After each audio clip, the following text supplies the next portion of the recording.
السلام علیکم ورحمۃ اللہ وبرکاتہ و مغفرہ۔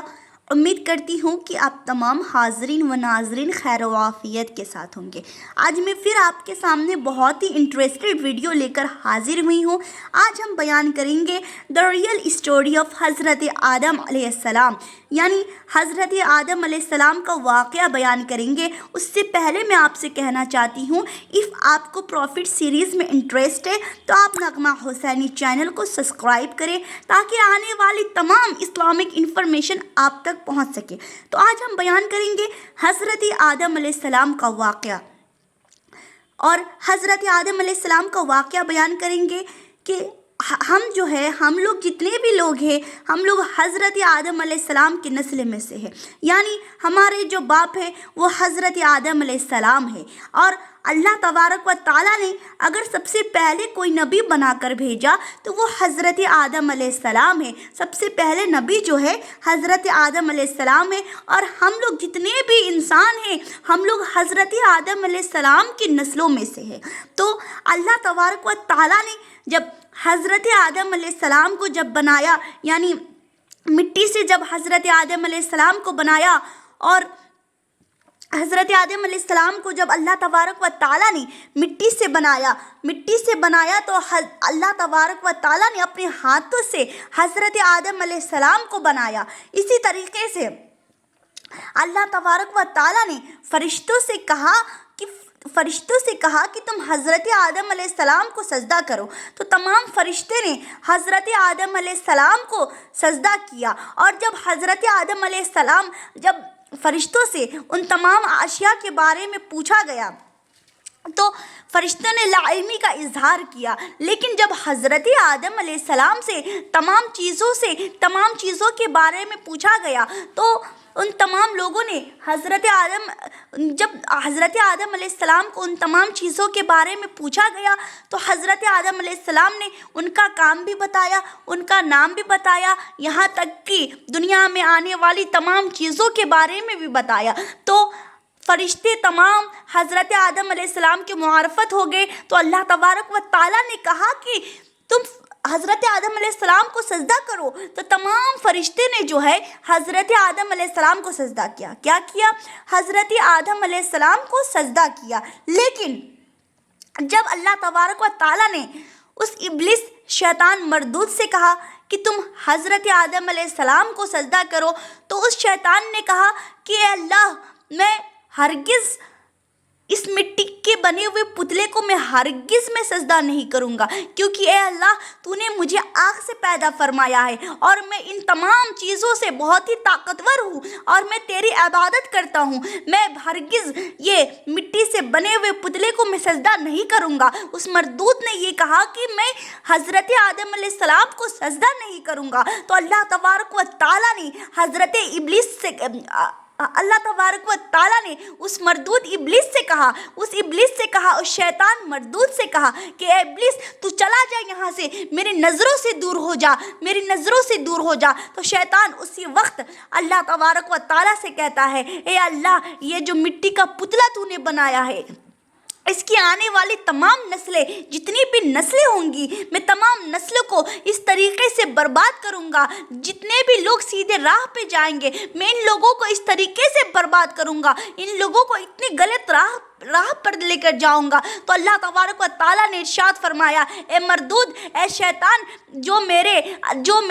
جس کے دل میں اللہ کا خوف ہوگا، جس کے دل میں آقا صلی اللہ تعالیٰ علیہ وآلہ وسلم کی محبت ہوگی، وہ کبھی غلط راہ پہ نہیں جائے گا، وہ کبھی غلط راستے پہ نہیں جائے گا۔ اے مردود، میں تجھے قیامت تک کا مہلت دیتا ہوں۔ وہ مردود شیطان وہاں سے چلا جاتا ہے۔ تو حضرت آدم علیہ السلام کو اللہ تبارک و تعالیٰ جنت میں رکھتے ہیں اور حضرت آدم علیہ السلام وہاں پہ اکیلا رہنا شروع کر دیتے ہیں۔ تو پھر اللہ تبارک و تعالیٰ پھر اللہ تبارک و تعالیٰ جو ہے حضرت آدم علیہ السلام کی بائیں پسلی سے حضرت حوا رضی اللہ تعالی عنہا کو پیدا فرماتے ہیں۔ پھر حضرت آدم علیہ السلام اور حضرت حوا جو ہے جنت میں رہنا شروع کر دیتے ہیں، اور اللہ تبارک و تعالیٰ نے پہلے ہی حضرت آدم علیہ السلام اور حضرت حوا رضی اللہ تعالی عنہا سے کہا تھا، یہ جو جنت میں جو درخت یا جنت میں رہو، جنت کی تمام چیزیں کھاؤ، جنت میں اچھی طریقے سے رہو، جنت تمہارے لیے ہے، میں نے جنت کو تم دونوں کے لیے بنایا ہے، یہاں پہ رہو اور اللہ کی عبادت کرو۔ اور اللہ تبارک و تعالیٰ نے یہ بھی فرمایا تھا کہ یہ جو درخت جو دکھ رہا ہے، یہ جو گندم کا جو درخت ہے، اس کو کھانا منع ہے، اس کے پاس تک بھی نہ جانا، اس کے قریب تک بھی نہ جانا۔ اتنا کہنا ہوتا ہے کہ حضرت آدم علیہ السلام اور حضرت حوا رضی اللہ تعالی عنہ جو ہے جنت میں رہنا شروع کر دیتے ہیں، وہاں پہ رہ کے اللہ کی عبادت بھی کرتے ہیں، اللہ کی تمام تعریفیں بھی بیان کرتے ہیں اور جنت کے تمام پھلوں بھی کھاتے ہیں۔ لیکن ایک وقت ایسا آتا ہے کہ وہ جو مردود شیطان ہوتا ہے، وہ جو ابلیس شیطان ہوتا ہے، وہ فرشتے کی شکل میں حضرت آدم علیہ السلام اور حضرت حوا رضی اللہ تعالی عنہ کے پاس آتے ہیں۔ آنے کے بعد وہ مردود کہتا ہے، وہ شیطان کہتا ہے کہ وہ جو درخت ہے جس کو اللہ نے منع کیا ہے، تم کو پتا ہے اللہ نے کیوں منع کیا ہے؟ کیونکہ اگر کوئی یہ درخت کے پھل کو کھا لے تو وہ کبھی جنت سے باہر داخل نہیں ہوگا، اس کو جنتی میں رہے گا، وہ جنت سے کبھی باہر داخل نہیں ہوگا۔ اس لیے اللہ تبارک و تعالیٰ نے منع کیا ہے کہ یہ درخت میں سے پھل کو نہ کھایا جائے، اس درخت میں سے پھل کو نہ کھایا جائے۔ اور اگر کوئی یہ درخت کا پھل کھاتا ہے تو اس کو اس کو کبھی موت نہیں آئے گی، وہ تمام زندگی جیے گا اور تم دونوں کبھی ایک دوسرے سے جدا نہ ہوں گے۔ اسی وجہ سے اللہ تبارک و تعالیٰ نے منع کیا ہے کہ وہ درخت کے پھل کو نہ کھائے۔ اتنا کہنا ہوتا ہے کہ وہ جو فرشتے کی شکل میں